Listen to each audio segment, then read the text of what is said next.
नमस्कार, मैं रमेश चौरसिया। अभी हम हैं बेगूसराय विधानसभा क्षेत्र के कोरिया हगतपुर में, जहां एक कई वर्षों से एक समाज सेवी जो कि समय के अपने समाज के बीच हर वक्त बढ़ चढ़ के हिस्सा लेते थे, लेकिन अचानक इस बार विधानसभा चुनाव में नामांकन अपना दाखिल किए हैं, विधानसभा चुनाव लड़ रहे हैं। आइए इनसे जानते हैं कि इस बार चुनाव लड़ रहे हैं, जब समाज सेवा कर ही रहे हैं थे तो चुनाव लड़ने का क्या उद्देश्य था। सबसे पहले सर, आपको हमारे चैनल में स्वागत है।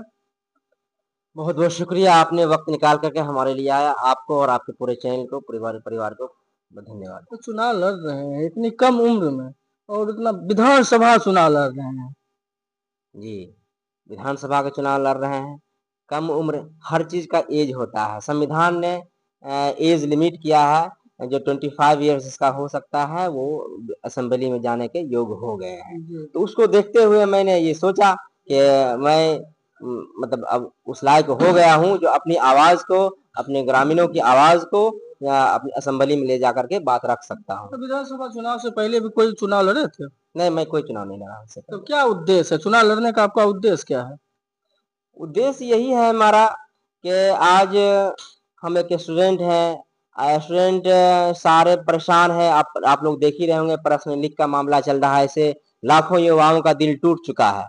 ठीक है, तो जितने भी युवा हैं सब अपने रोजगार के लिए, नौकरी के लिए तैयारियां करते रहती हैं, लेकिन उसको जब अपनी नौकरी करने के वक्त आता है तो उसे लाठी खाना पड़ता है। इस सब को सोचते हुए मैं राजनीति में पहले से ही हूँ, तो मैंने ठाना कि नहीं, इस बार मैं अपनी नॉमिनेशन दर्ज कराता हूँ। और सभी दोस्तों का जो है विचार विमर्श हुआ, नहीं, अपनी आवाज विधानसभा में होनी चाहिए। इससे पहले किस राजनीतिक दल से जुड़े थे? इस सबसे पहले मैं भाकपा माले में 7 साल काम किया, उसके बाद आरजेडी में काम किया, फिर अभी आपके सामने। तो अनुभव तो पुराना है, तो क्या लग रहा है इस बार कितनी टक्कर होगी? टक्कर अच्छा है, सबसे अच्छा चल रहा है। हर जगह जा रहे हैं, युवाओं का, माता बहनों का, बूढ़े बच्चों का, हर जगह कैंपिंग कर रहे हैं, तो बहुत अच्छा रिस्पांस मिल रहा है। और उम्मीद है तो इस बार हम सबसे अच्छा है। हमारे सामने में कोई बड़े नेता नहीं है। मुख्य रूप से किनका टक्कर? क्योंकि बड़े बड़े दल से एनडीए और इंडिया दोनों गठबंधन से हैं। अमिताभ भूषण जो पूर्व विधायिका रह चुकी है, और वर्तमान कुंदन कुमार हैं। क्योंकि आपके सामने तो बड़े बड़े मजबूत लोग हैं। कोई मजबूत नहीं है, जनता से बड़ा कोई मजबूत नहीं होता है। जनता जिसको मजबूत बना दे। हमारे सामने में कोई मजबूत नहीं है। अभी जनता का प्यार हमारे ऊपर बरस रहा है, तो हम मजबूत हैं। जो वर्तमान विधायक हैं बेगूसराय, उनके काम से कितना खुश हैं? ये तो जनता से पता कीजिए आप।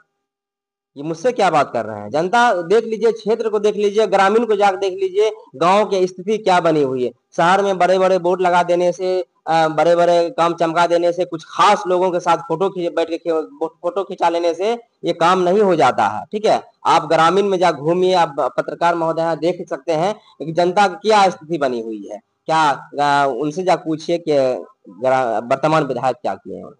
तो बेरोजगारी की समस्या तो हर जगह है। बेगूसराय विधानसभा में सबसे बड़ी समस्या क्या है अपने विधानसभा में? बेगूसराय विधानसभा में सबसे बड़ी समस्या है, सबसे बड़ा पानी। अभी देख लीजिए, पानी को उठा कर लीजिए, कोई ऐसा घर है जो पानी खरीद कर नहीं पी रहा है? बेगूसराय जिला दुनिया का सबसे प्रदूषित शहर हो गया है। सबसे बड़ी समस्या तो ये है। बेगूसराय वालों के लिए क्या बोलते हैं, बीमारियों के अंबार हो गया है। बीमारियों का ढेर लगते जा रहा है। यहाँ बीमारियों का खजाना पैदा होने लगा है। सबसे बड़ी समस्या तो ये है। तो शरीर के अंदर 70% पानी और 30% ब्लड है।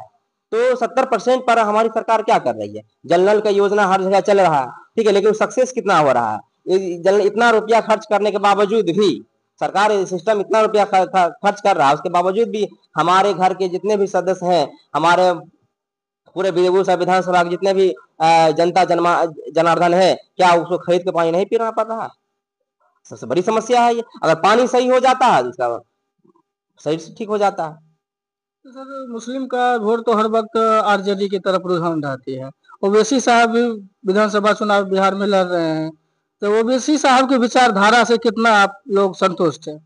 देखिए, सबका अपना अपना विचारधारा है। सब जितने भी राजनीतिक दल हैं, सबका अपना एक विचारधारा है। मुझे उससे क्या मतलब, जिनका अपना विचारधारा, मेरा अपना विचारधारा है। मैं जो टारगेट लेके चला हूं, मैं अपनी बात करूं। और जनता मौका देती है, चुनाव जीत जाते, तो आप निर्दलीय ही रहेंगे कि किसी दल में शामिल होंगे? उस समय ये डिसीजन लेंगे जो हमारे बेगूसराय विधानसभा को सबसे ज्यादा बेनिफिट पहुंचाने की बात करेंगे, मैं उस समय अपनी जनार्दन से बैठ के बात विमर्श कर लूंगा। तो अगर रिस्पॉन्स अच्छा मिला तो कोई जो फायदा पहुंचाएगा उसे दूंगा, और नहीं तो फिर मैं अकेला ही काफी। अकेला आगे का बस किसी दल में आप टिकट लेने के लिए संपर्क किए थे किसी दल से? नहीं, मैं किसी दल से संपर्क नहीं किया। अच्छा, चलिए मेरे चैनल के माध्यम से आप बेगूसराय विधानसभा वासियों को कुछ संदेश देना चाहेंगे? ये आपके चैनल के माध्यम से मैं यही कहना चाहता हूं कि बेगूसराय विधानसभा के जितने भी वोटर हैं, अपनी वोट को सोच के समझ के और समझदारी से 6 तारीख को सुबह सो के उठें और मतदान करें। बस यही संदेश देना चाहते हैं। युवा को आगे बढ़ाने का काम करें ताकि युवा आपकी आवाज को बुलंद करने का प्रयास करें। चुनाव चिन्ह सर आपका क्या नाम कितना है? मेरा चुनाव चिन्ह गुब्बारा छाप, क्रमांक संख्या 14। क्रमांक संख्या 14। ये समय देने के लिए बहुत बहुत धन्यवाद। अभी हमारे साथ बात करने के लिए मौजूद थे बेगूसराय विधानसभा से विधानसभा प्रत्याशी सद्दाम हुसैन जी। कैमरा पर्सन साथी पत्रकार बम सिंह के साथ मैं रमेश चौरसिया। धन्यवाद।